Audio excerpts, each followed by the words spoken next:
All right, everybody. Happy Friday, December 1st. Four Wow, more weeks already the left first. in the year. I mean, we're pushing on, yeah, 2024 pretty much. Um, well, thank you so much for joining us and welcome to Shally's Alley. Our guest today is a longtime friend of mine, Jonathan Duarte. Currently has a company that he started. I guess it's fair to call you a serial entrepreneur. Yeah, Um, third one. and man, we go way back. Just like how long ago was it that we met? I'd say like the early days of even recruiting.com and recruiters networks. So probably like 2010, around there, maybe around there. It's definitely a long Maybe time. even before that, huh?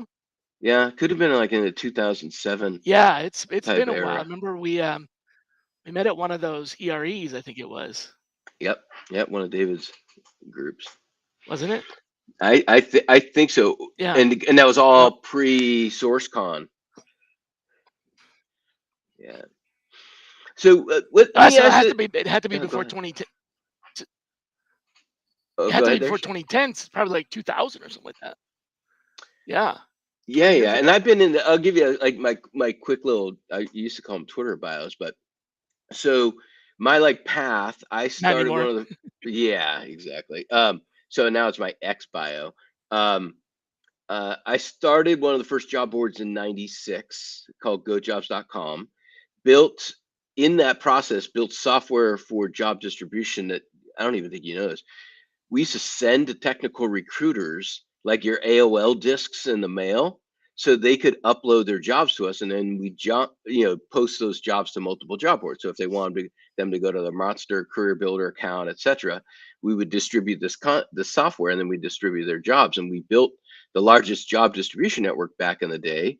um, and then that was literally 1999 we had that up and running. And then in 2003, not very many people know this, but um, Appcast was actually built on the GoHire platform, or on the GoJobs platform.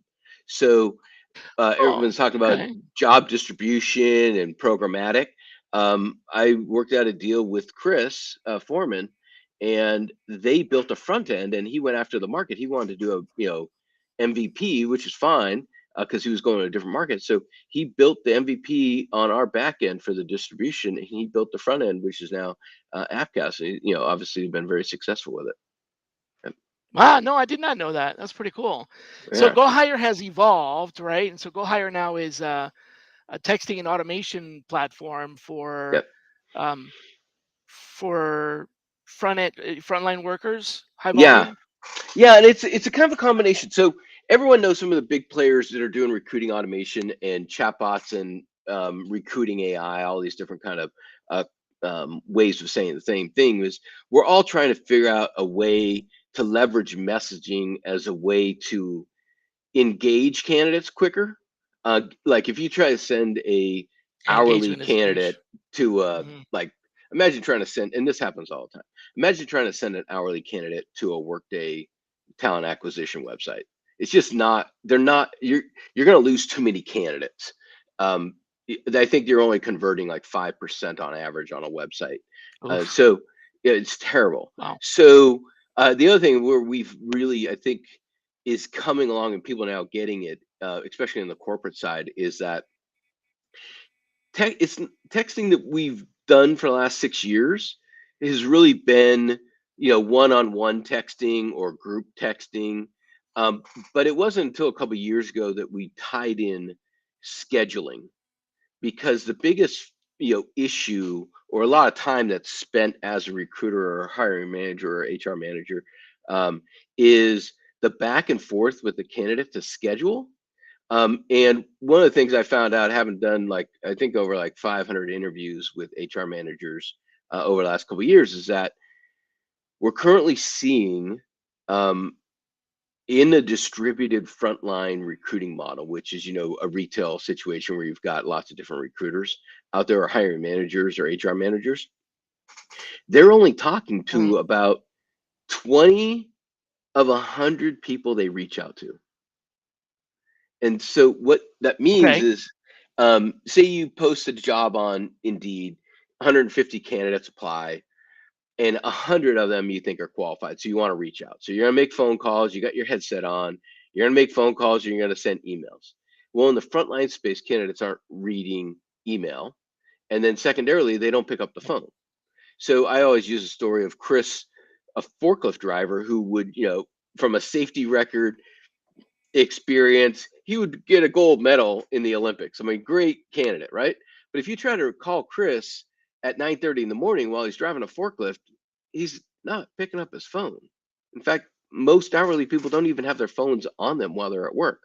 So the model of hiring via using the phone, like as if we were hiring knowledge workers, doesn't really work in the frontline space. And so what we're finding is that all of the time that is spent to try to get to these 20% of the people who are responding, if you just send them a text message that says something like, "Hi, Shally. Hey, this is John. I just saw you applied for a position for Acme Company. If you'd like to speak with a recruiter, um, respond back yes, and you can self schedule a time that works for you." So 80% of the candidates are doing this and within 24 hours. So our clients no longer send emails and make phone call follow-ups with candidates just because it's just not worth their time. Plus, they're converting 400% more candidates to a screening call, um, and they get to choose the candidates. Of course, like you're looking at candidate's resume or application. It doesn't matter if it's your ATS or say Indeed. If you text them, they're going to respond back within a day, and 80% of them will self-schedule themselves.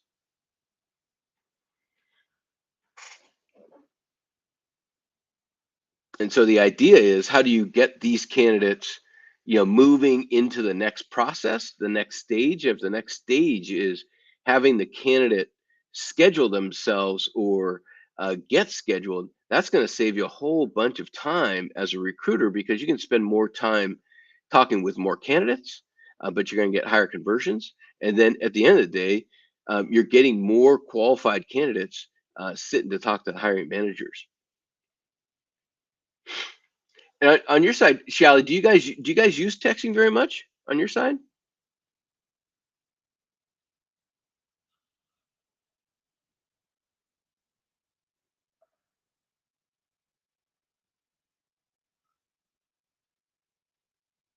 Hey, Shally, did you drop or something? Did it drop out? Looks like we may have had a technical difficulty. Let's see if we can track him down.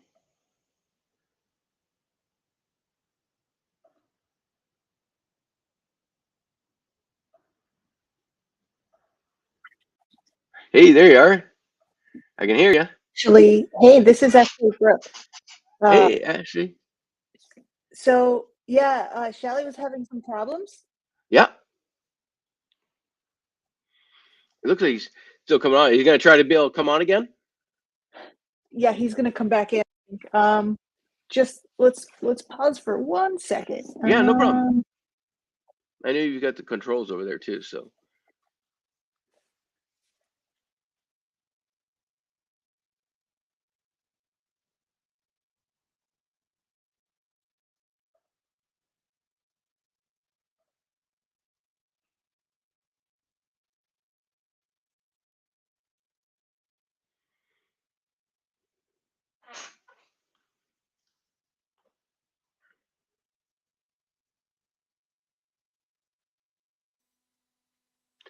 there he is. I don't know what happened. I got kicked out. Wow, out of your own podcast. I know. At least you're still here. You're still here. Yeah. Yep. Sorry So are about you gonna that. be? Can you edit after the fact too with Restream? I can, yeah, but we're Yeah. All still right. live. Oh yeah, So yeah. I figured that's so. Well, welcome back to your own podcast, Shally. thanks for having me. Yeah, I appreciate it. Yeah, I was Oh just going. man. In the off time there before you dropped out, I was just saying the use case, like texting candidates so that and giving them a link to your calendar it just is the most efficient way to get them on the phone. They And the literally just one, get on your calendar whenever they're free, and then you can talk to them. yeah. So Yeah, then as a recruiter or HR manager, you're just picking up the phone with the guys that scheduled. responded. Yeah. Right. And of course you still use the reminders, and there's in our system it's automated reminders about hey, you have a meeting coming up and stuff like that too for the candidate. But it just saves the recruiter the time from remember trying to reach candidates constantly, like Chris on his forklift, Hmm. and then trying to get a free 15 minutes of Chris's time to even see if they're qualified. Right. Yeah. Yeah. So it's So do you basically a matter. And how does the automation work on the like back end? So you just basically add them to the you add the contact information, the person's name and phone number, and hit send, and it just texts back and forth. Are you available, or is it just like a link to a calendar, or how does Yep, that I'll, work? I'll give you a walkthrough. So it's a great question. So our the message that we send to a candidate, and the recruiter literally clicks two buttons. They click on a Chrome extension where we see a phone number. We put a little go icon, and then when you click the go icon, it pops up a window, which is a Chrome extension, and we have it pre-programmed. If you click the little calendar, what it's going to do is it's going to send this what we call a text invite. And the text invite says something like, "Hey Shally, this is John, a recruiter at Acme Company. I saw you applied for a position. Would you like to schedule a call? Reply with a Y." Right? And then when we get the Okay. Y, we go to the recruiter's. We're synced to the recruiter's calendar, the person who sent the text message. But there's configurations you can do, and ultimately, so we're gonna call into Shally's Outlook, if you will, find out what if it's 15-minute increments, and What then availability? respond back and give like three options to the candidate, and they can get more And they choose one, options. 2, and 3. Yep, 1, 2, 3. Oh, So they only type yes or Y, and then they choose 1, 2, 3, and they're scheduled. It's two conversations, and here's what's cool is if that's you easy. Okay. yeah, that's why you get high conversions. It's not like even if you send a lot of people are using Calendly, which is it's a great tool, but But you're sending a link. They have to click on the link. Then they have it opens to, a browser, yeah. and it still works. I mean, it's a great tool, but in our system, if the candidate, like if Shally, if you don't actually schedule an event, our system knows that. So we just say, hey, like the next day, 24 hours later, hey, Shally, we're still really interested. We're interviewing right now. Would you like to schedule?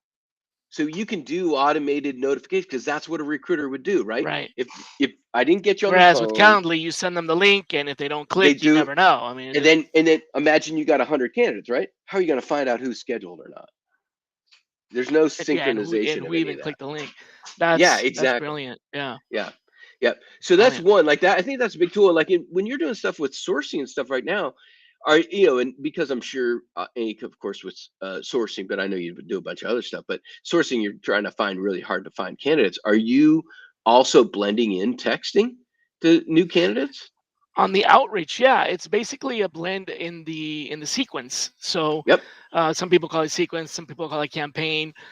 What we found works so far the best is well, first of all, let me back up and say we've noticed that it really takes about 7 different Touch points. points of contacts to really get there, right? Yep. The first time out, it's an email, and we've noticed that there is a lot of drop off on the email where people just don't actually get it. They don't Yep. receive the email, so we resend the same email again 24 hours later. So whatever the email is, hey Jonathan, you know I saw that you were at this conference. You were at HR Tech. Wanted to chat with you for a few minutes. Would you be open to that? And then we send it again. Hey, Jonathan, I sent you a message yesterday. Wanted to make sure you got it because sometimes things get dropped. Repeat the message, right? Like Yep. embed the message below.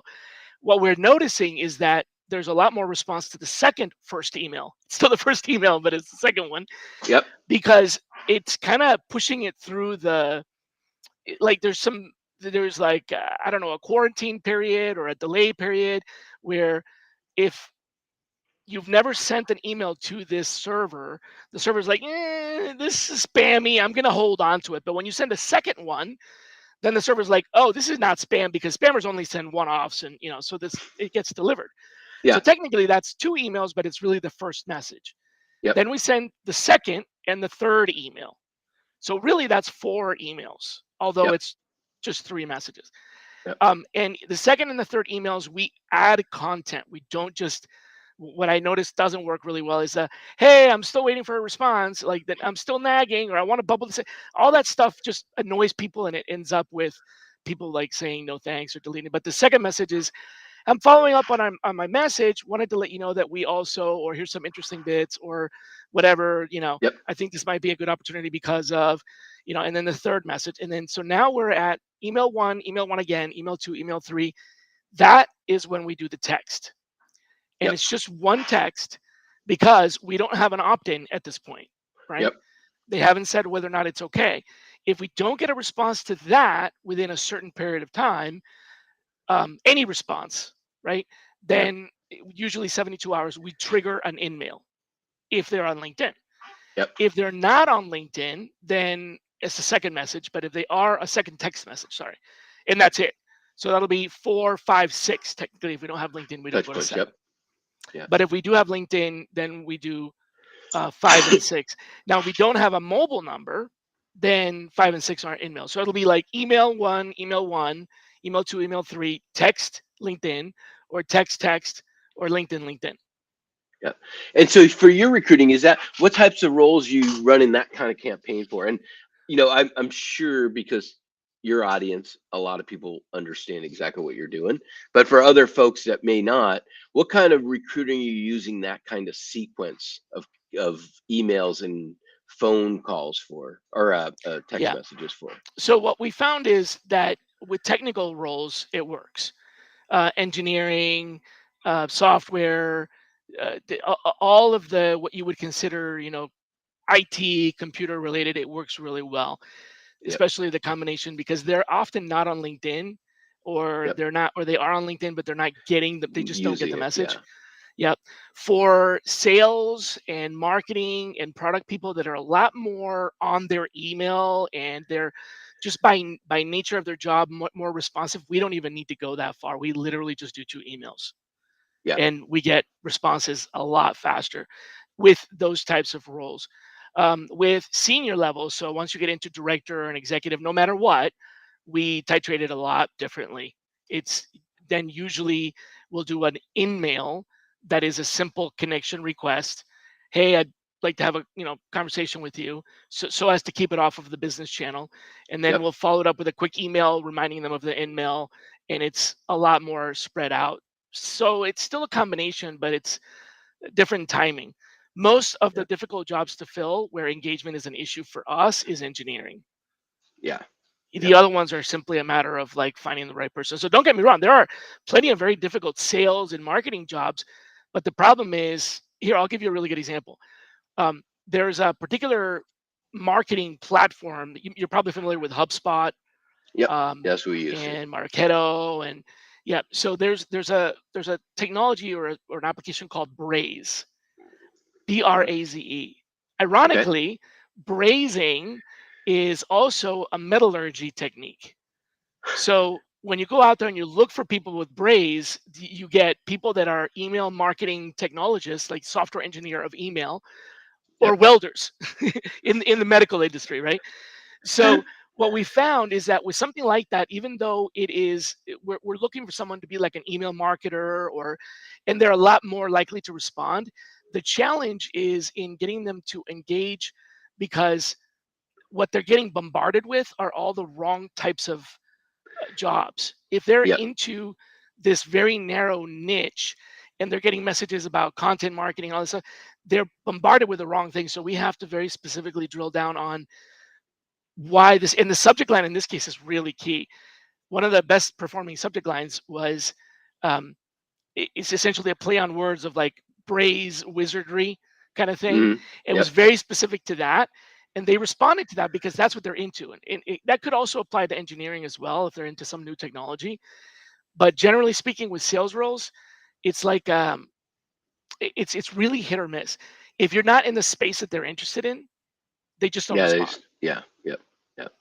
And So that's why you what have to, software are you using your hit campaign? them What are up you a couple doing your times. campaigns on? Are you using like an Avature or something like that for CRM with the campaigns? And actually, Gem is the, I don't want to say CRM because, well, it is a Yeah. CRM. It is a CRM, but really what we use Gem, the best use of it is the sequencing. Yep. But we also have to do some automated in-mails, and so we have to do that off of Gem, not on Gem. Because what Uh, Gem does is it reminds you to send an in-mail, but then you still have to pull up the right now. You can easily copy and paste, makes it yep. easy, but it's still one at a time. So to Yep. automate the in-mail follow-ups, we will go through the email sequence and then move everything into a LinkedIn follow-up. Yep. Um, so let's say we send out 100 contacts and 30 people reply, then 70 who didn't reply go to the in-mail one Got it. and Got then come back. it. So there's still a lot of manual Yep. processes even in that. But these are again for your audience. These are hard to find candidates, high sourcing. So you're putting VIP Touch. time into this Right. versus in our side, which is high volume or lost at my experience I've had with texting high volume hourly. If you get 80% response rates, and this is what's just a complete change is that in manufacturing in the Rust Belt states right now in the United States, Hmm. they're only getting when a recruiter puts an ad on Indeed and say just for numbers sake they get 150 applicants, and they reach out to those 100 Hmm. via phone and email, they're only talking to 10. That's, I mean, what? Why is it? Oh, it's simple. They might as well be sending carrier pigeons. They're Oh, on the okay. wrong So it's channel. because of it's the channel. Okay. Yeah. So it's Okay. that simple. But as you know too, my job really my job is no longer technology. It is educating HR managers because they don't get trained. Hmm. They have you have to get in front of them to say what you're doing right now hasn't been working. It's been going downhill, like the numbers keep going down, and they're Yeah. saying, hey, management saying, hey, what can you do? Like what are we gonna do better? Like spend more money on Indeed to get more candidates. But if you're not, but that's not the problem. The problem is the gap between candidate applies and scheduled time, and that gap It's is getting that bigger. black hole that we've been talking about for years, that 20% of candidates never get a response. It's true if you're trying to send a carrier pigeon and the pigeon gets shot, that is not going to work, right? You might as Yeah. well be sending faxes because you've got to be on the channel where your candidates are. No, that's a really good idea, and I'm sure it's not just. I'd like to also kind of define frontline workers, right? Yeah. If recruiters that are and leaders that are on this watching this podcast that work in technology and some of the higher end one-off kind of recruiting where every rec is a purple squirrel or a unicorn or what, like every single Yeah. rec Yeah. is like completely different. Whereas we're talking about here, frontline workers doesn't necessarily mean that they're in a warehouse or it could be blue collar, but it could also be white collar. What it really means is that these are positions that are very frequently filled, so it's kind of it it doesn't even have to be high volume, but the description of the job is very much standardized, right? Like if you're a commercial driver with a Yep. CDL, Exactly. there's that is a very specific set of skills. Not everybody has one. There's some specialization, like do you have OSHA and those kinds of things. But generally Hazmat. speaking, Yep. right, Yep. you don't have to like explain what the job is. I don't have to explain to them that it's writing code for this kind of application. A CDL driver knows what a CDL driving job is. Yep. Yeah. So it's not It's that. This is not selling it. It's different. It's yeah. This is getting in transactional. touch. Yeah, Right. and when you're sourcing, you're building a relationship, and you have to move somebody. In this case, most of the candidates are preemptively in the market. like they, I wouldn't say all the time because you do have to move candidates to get into the market as well, like in any role. But these are candidates that have even applied into your, or I'd say, even started an application in your ATS, but never completed it. Right. Okay. Right. So and then it goes to a nurse. You would say, yes, nurses sometimes are hourly, sometimes they're not. They could, but they don't sit behind a computer during the day, at least one that's going to give them access Right. to They have email. computers, but they're not on their Gmail. They're not. Yeah, the computers are Yeah. for medical Yep. information, and they're very, yeah, they're very Yep. specialized. Yep. And then if But you it's not look even. at I mean, your, think about occupational therapists, yeah, home MRI health, technicians. yeah, Yeah, rad right. techs, it's probably 70% of our workforce does not use a computer on a daily basis that they have access to non-company stuff, if you will. Right. Right. Right? But even like I've heard from other teams now, sending out text messages, not doing to the level of the campaigns that you guys need to use when you're trying to source, but you're trying to hire an accountant. Sometimes it's just easier if they've applied to just simply send them a text because they may not be able to. They're on their company computer at 2 o'clock in the afternoon. They're probably not going to be looking at their Hotmail or Gmail or whatever, but you can get them on their phone. And if you have a call to action that says, yes, I want to talk to a computer, to a recruiter, and they only have to click the letter Y, they could do that real quick and go back to Yeah, work. that's just really sweet. Yeah. Yeah. Yep. And so what types of roles you've been hired for now? Are you mostly doing the sourcing and the engineering on defense contractors type stuff? No, no, we don't. The company I'm with doesn't work on defense contractors, but I have worked on that before. No, it's a lot of cloud-based technology. Mm, It's e-commerce, front end and back end technology that enables transactions, and it's it's a very rapidly changing business. In software, sometimes folks don't really understand the difference between kind of like what I would call like shrink wrap software versus things that are run behind the scenes. There's a lot of software that you never see. It goes into your car. I mean, Teslas are like massive they're computers, yeah. software. Yeah, exactly. Exactly. But then there's also applications that you could literally buy, like for your Mac or your iPhone, and they're very different. So this company is actually on both ends of that. There's some back end stuff that connects to the cloud and servers and helps enterprise clients connect directly with audiences, and none of that is really ever seen by a user. Yeah. And then there's the front end stuff that is very much, you people logging into an app on their User phone. experience type. Yeah, and everything in between. So there's Yeah. all of that.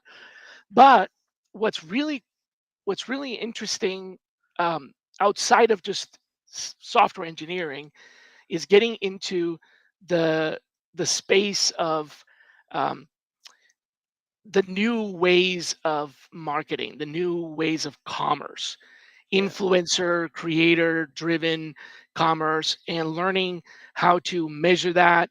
So there's a lot of data science, deep data science. Let me give you a little taste of how different it is than what people perceive. Most of the time, people think, oh, it's a shopping app, right? And they think, oh, e-commerce it's like Amazon, kind of, sort of. But let me put it this way: take a guess how many products are in the product catalog. At Amazon? No, at LTK. I don't know. I was working with a friend and just a yoga studio that's opening. She had 90. That 90 was products. Okay. 90 products. And you guys probably got tens of thousands.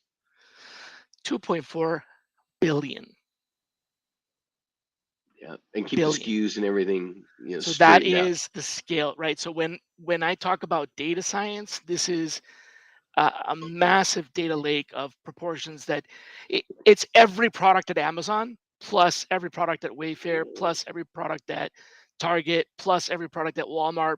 I mean, it's 7,000 different retail names, brand names, all in here. And not only do the consumers, the shoppers, have to be able to get to it quickly, search and Yep. recommendation, but also the creators that are selling things need to be able to figure out what to sell and all that. So the scale is immense, and data science and insights and marketing and analytics for that is a really cool space. Oh yeah, and That's I know we could totally geek out on it, but just from the hardware, to pull that kind of stuff off is just insane. it's a lot of transactions. Yeah, So, yeah, and that's a lot of people just don't realize it. Especially when we talk to candidates, they're like, "Oh, it's just e-commerce." It's like, "Yeah, you guys are like uh, Snapchat or TikTok or whatever." No, actually, we use Snapchat and TikTok as an endpoint, but that's one of a bunch of different endpoints, and it's a lot more complicated. yeah, But yeah, something that I wanted to talk to you about is, I think you have your ear on this as well, is internal mobility. I've been thinking about this a lot, yeah, um, especially as I know that there's a lot of talk in the industry around, well, what are we going to do when things slow down and there's not a lot of open jobs, when things kind of stabilize and we're not growing anymore or whatever, because it's the talk of recession and all that. Whether or not that's true, I don't want to get into whether or not yeah, it's yeah. true or not, but whether or not it's true, it's still top of mind to me, that there needs to be a way to use technology and sourcing and recruiting for internal mobility, and that hasn't really been connected yet, has it? Or what do you Yeah, I tell me? think it's just starting, and I don't know all the vendors in the space. So I know there are companies out there selling solutions to this, but it I'd almost say, and there's a lot of, I wouldn't say there's a lot. There's a seed of consciousness starting about this topic, because especially in the Okay. hourly space, um, but it could be knowledge workers, of course. We want to get upwards mobility across the business, but typically it's recruiting gets a candidate uh, into a seat, and then HR is responsible for quality of hire, and then keeping the candidate on and within And the company. right. Yeah. So if we look at it as one's recruiting, the other's retention. Now, when we had the COVID and then post COVID boom, and now we laid off a bunch of recruiters because we don't have the open positions, but we still have massive churn. What do you do? How do you, any Yeah. size of business, how do you retain those candidates? I think this newer software that can do matching can actually transcend from just our HRIS that says, "Hey, here's Shally, and Shally's been a sourcer for a couple years at us. What is Shally doing now, and what might Shally be interested in doing?" So there's two things: is what's the present day Shally, and what does Shally want to do? So if you can get that info and you can do surveys or whatnot, you can marry that up with the old resume and Shally's new LinkedIn profile. Or so I think that's what's happening. And what we're trying to do, or what the market's trying to do, is say, to actually get quality of hire, which has been this kind of ghost number that no one can predict, and it's Yeah. everyone and, defines and it it's hard to differently, measure or figure out how to yeah. can't get done, right? So um, I and who's responsible for it? Ultimately, the HR leadership is, but if you can't define it, you can't be accountable for it either. So they're accountable for churn and the cost to bring new candidates on. Mhm. But that, and they know And retention if staffing it's rate, killing them. right? Filling the Yeah. jobs, right? Yep. So if you can get recruiters and their tech and their understanding of the candidate, plus retention stats, and merge this with technology too, then you could have candidates that we're hiring for retention, because then we know what the model looks like. Like, why does Shally stay and move in the company? Hire Like, them for this job with an eye on what they can do when this job is finished, per se, yep. or where they can grow into. Yeah, that's what I was thinking, and I get a little bit of pushback about internal mobility, because there's the sense that hiring managers don't want their people to be poached. But to me, it's like, here's what It's not the happens hiring now. manager's candidate. It's the It's the employer's candidate. company's. It's the company, right? And what Yeah. happens now is people unfortunately have to leave to get promoted. Yeah. They make more money. they get promoted, they get a better experience. Most people leave, of course, this hasn't changed in They years. learn something different. Yeah, and they get new experience, but people leave because of their boss. Yeah, that hasn't changed. No, that's So, yeah. so if this is, I think we're trying to get to an ideal state, and the technology usually has to understand what the ideal state is. And I think I, one of my main jobs right now is to educate people on what is recruiting automation or Okay. workflow process. And so if we're trying to do recruiting plus retention equals better business outcomes, um, what's the actual process? If you can't define the process, don't even start thinking about how you're going to automate something. Like if you don't have, like you just talk through your sequence, right? You can Yep. automate that sequence. I can But automate if it. you but if you can't tell me, if you got 10 recruiters, everyone's doing it however they do it, Yeah. you don't have a process, you don't have an asset. And if There's no Shally's your steps. recruiter and Shally's pumping numbers, but there's nothing documented, Shally leaves, now you're It's a way gap. more than 10% down. So if you can automate, what is Shally doing? What are the steps? Shally will probably tell you and put it on a board for you and say, this is why I'm effective at doing this. So really the Um, first step is documenting what's working the first step or is not. documenting the steps. Right. Documenting the workflow in a way that can be explained, and then you can explain it to automate it. You can explain it to the automate. But Exactly. connecting the dots between sourcing and recruiting and internal mobility, and automation, is this now a question of like, because you said, what does Shally do now? What does Shally want to do? So is it Mhm. a question of matching capabilities, matching skills? Because I right think it's now, it's a combo. It's today, soft skills plus interest. So okay, if I don't know what Shally wants, there's no way I can even begin the conversation, and we right? do So need that for recruiting. We need interest for recruiting. yeah, no, I'm talking about like as an employee. So Shally's an employee in Yeah, my company, and I'm not. If I'm doing once a year annual reviews, well, right there, you're never going to know what Shally wants because Shally's, you know, may have been called by 300 recruiters by in a year. So end of it's really year. about like what. Okay, Shally sees, hey, there's this cool division that's starting up with the company, or I think I'm kind of stagnated, or if you're asking those questions and they're anonymous, like to their manager, because that's really the company. That's where Shally is the employee of the company, not the employee of the Yeah, manager. So right. if we're surveying our employees and say, are you looking, even frontline workers, are you looking to be to raise up and become a manager? How can we help you? But if you don't know if they're interested, you can't do retention anyways. So you have to have this kind of survey to understand what, um, an ongoing survey to understand what your employees are So that's trying to interesting. do. So it's not even, you're saying separate from the performance review, or are you saying iterate the performance review faster, more times I, throughout the I think year? so. I've talked to companies that are doing them once a month, but you want there 5 questions. It takes two Okay, minutes. Like, okay. hey, are you interested? How's things going? But if we look at even on frontline stuff, you can do it now where you can automate a text message with just a 1, 2, 3, 4 and says, hey, how are you feeling? Are you getting trained? Do you want to take it to the next level? I know you've been here 90 days. So guess what? We know on their start date, 90 days later, send them a text message. Hmm. Are you looking to advance? Just, click one and then fill Right. out, and then we'll How do respond you back. The feel computer about responds back. this? Right.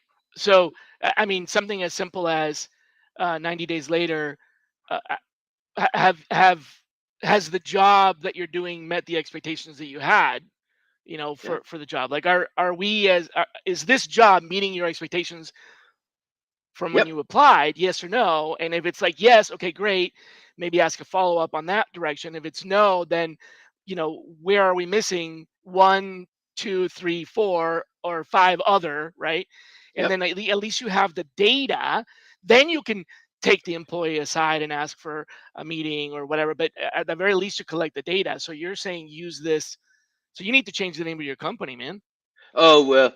Well, not go. Yeah, yeah. I'm going in a huge different. I mean, this You're is using actually. this internally for Yeah, I actually. employee satisfaction, for retention, for mobility. I think where Stay higher instead of go higher. yeah, my ultimate goal is a workforce messaging platform, Yeah, and it's across globally, multilingual. You can communicate with any candidate, yeah. any person, a candidate, so a non-employee, because they may be, they're probably not using Teams, so you have to communicate with GDPR for non-employees. Um, and texting is getting more and more complicated because of compliance issues. And then you have artificial intelligence and conversational AI. How do you use all these tools together to take, if we call them like from first impression to alumni, and you take them through recruiting, then you take them through onboarding, then you have engagement. Are you getting trained? What's next? Mhm. And then you have retention, similar types of things, um, all the way through an exit survey, and even a 6 month after, are you interested in coming back to work? So if you look at each one of those life cycles of an employee, um, we probably only communicate, and we don't do a very good job of it generally at recruiting. The rest of the time, there's pretty much no communication other than a hiring manager talking to, or a manager talking to the candidate or the Right. employee. And then you don't have a system. If you don't have a system, you can't automate it. Yep. If you don't have it documented, yeah. A system is Yeah, any collection of tasks, basically. So yeah. yeah, and then you have to have a system, or a computer system that can duplicate that. So that's ultimately what we're building, is a messaging platform that will work for recruiting, for onboarding, That for connects. engagement. Like if you have an hourly workforce, but they have to take a, a video, they have to watch a video for the training to become a fry cook, or something like that. Mhm. They could still be sitting there at the company, but you say, "Hey, I need you to take this, um, um, the next step, and here's a link to the video." So they're still going to be on company time, but you can get them and remind them about different things you need. Even, Mhm. hey, benefits are coming up. Here's a link to schedule time with HR, or If you here's a have link questions about to, renewal, right? yep, or and schedule yourself to talk to the HR person, and it could be a Zoom call at corporate, but you're in a Start with, do you need to franchisee. talk to somebody about enrollment in open enrollment? Do you need to talk to somebody? No. Okay, great. Yes. All right. Here's Take a the link conversation. schedule. Right. Yep. Yeah. Yeah. So I like the whole thing of that we're doing is we're creating, the platform is about how to message. Let the candidate or the employee choose the messaging um, platform of choice. Is it email? Is it text? Is it WhatsApp? Is it Messenger? You choose, and it can be multiples, right? Then, So, like Slack, a lot of companies use Slack as their internal, yep, texting can replace, or sorry, other way around. If you don't have mobile numbers for all your employees, yep, but you have Slack, you do this exact same thing via Slack. It's still a question with a yes or no answer, yeah, and you can use or Slack Teams, the doesn't same way. matter. Yeah. So the So back the end automation technology that doesn't care. drives this, Yeah, we right, don't right, care. right, That, like, whoever's writing the message should not care about the channel at all. about the delivery channel, Yeah, right. at And all. where is all this stored? Is it stored in is it like an employee CRM? Like, what is that called? Well, so right, I mean, everything's At getting stored, of course, in HRIS? our system, right? But right now, we don't even have a Yeah, platform. We have an ATS, and most ATS texting platforms are basically one to one, yeah. which isn't scalable, because that's only ATS. So that means it's recruiting, which means HR doesn't have access to it. That's my point. Yeah. So Yep. how do So then you? you have human capital management systems, or HRIS systems, but guess what? They don't actually. None of those systems even They're not set text. up to Yeah. handle questions about whether or not you're looking to be a manager, or if your job is meeting your expectations. That's not. That's why you need that. People are using survey tools for that, and that's a completely different. And that's not in the HRS. It's not So connected to anything. It's separate. It's a whole yeah, you nother. log Just in to like go the exit find that interview stuff. questions, or that's another database. So there's a need for a technology that centralizes this life cycle of an employee information that is not tied to their HRIS, payroll, taxes, benefits, and all that stuff. This is a separate system or maybe the same system, but it's configured, like you said, one to many, where you can send out a message to all people who have been here for a year. All Yep. people, yeah, after their 30-day, after their 120, right? Yep. Yeah, Yeah. So if you have a franchise and you own 20 stores, um, and you probably have 20 managers or maybe 15 or 10, whatever, um, and it's coming up for open enrollment, and say you have 10 employees at each of these 20 stores, chances are you have like 20. So now you have 400 people. So if you got 400 people, how are you going to get the message out about open enrollment? Hopefully the managers posters, will or right? communicate, Yeah, right. right? And if they don't, HR's stuck making phone calls, sending emails to people who are not never going to listen to them. One-on-one And texting. Hey, yeah, don't and forget it's open enrollment. yeah, and it just takes the managers to do this, or Right. you just click a button, and Yep. the managers don't have to waste their time.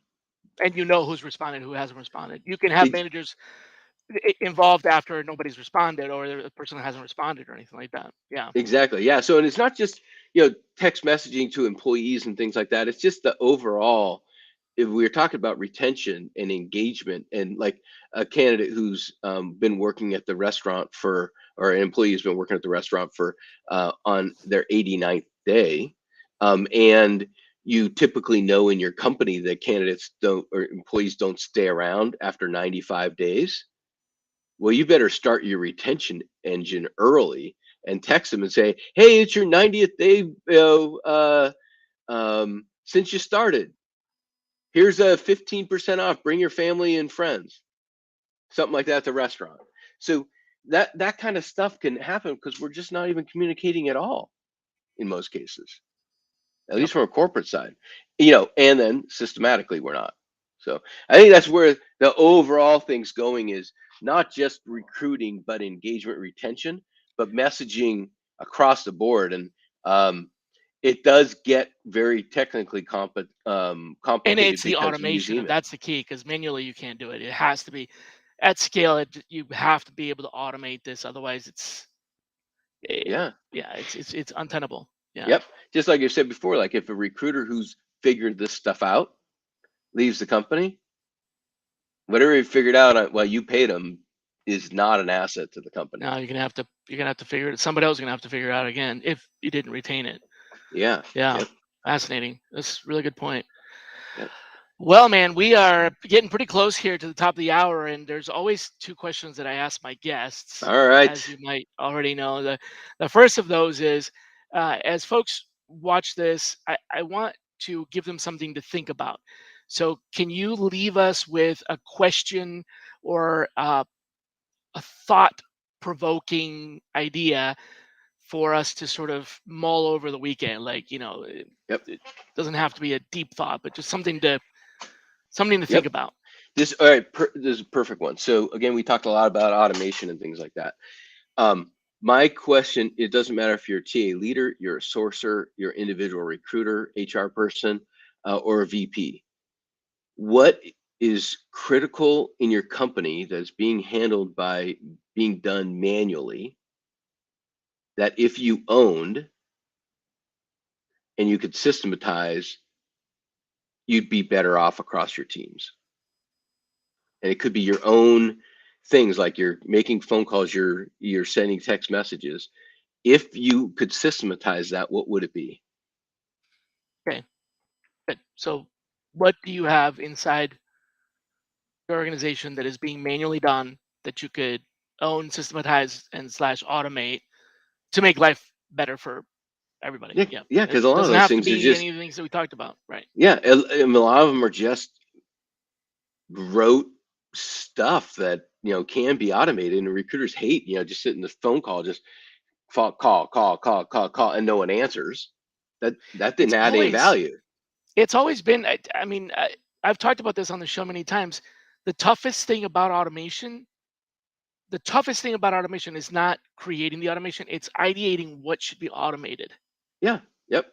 Yep. You And know, I'm happy to and help I think people you have to an just answer to that. walk through them. Yeah. Well, yeah, I think you have a beautiful answer to that, which is the first step is to just document your steps. And if you have that, then you can start thinking about which ones can you automate, which ones can't you, or should you, or shouldn't Yeah. you, right? Yep. Can you, and if so, should you? And then you can automate. Like people just get stuck on, what should I automate? Oh, I don't know. I just write down your systems first. So I love Yep. this question because it's basically saying, what is it that you're doing manually that you could easily, write it down, think about it. Yep. Yep. And my last question is, who should be our next guest? Um, It's okay if you have a couple of names. yeah, have to. I'd You'll find out say if they're interested or available. But yeah. this would be interesting. Madeline Lorano. Oh yeah. I don't know if she's been on before, but No. I Madeline, I, I yeah, know her from way back. Yeah. yeah. So Madeline knows. She talks to leaders. She talks to recruiters. She gets a lot of great info. Does tons of great reports, but she has the word on the street too. Yeah. So Yeah. she's a She's, very, she's very an interesting person. analyst, right? Yeah. Yeah, she's an analyst, but a lot of analysts, you think they sit in the ivory tower and they talk to the CEOs and they don't really actually get what's going on the street. She's on the street. She's on the street. She's talking to people constantly. Does a Cool. great That'd job be of it. great. Yeah. Lovely. Awesome. Well, thanks a lot, man. Yeah, Appreciate this you was being on the fun, Shally. show. Yeah. All right. Well, have a great Friday too. That's right. Have a great weekend, everybody. We'll see you next Friday on Shally's Alley, and be kind to each other.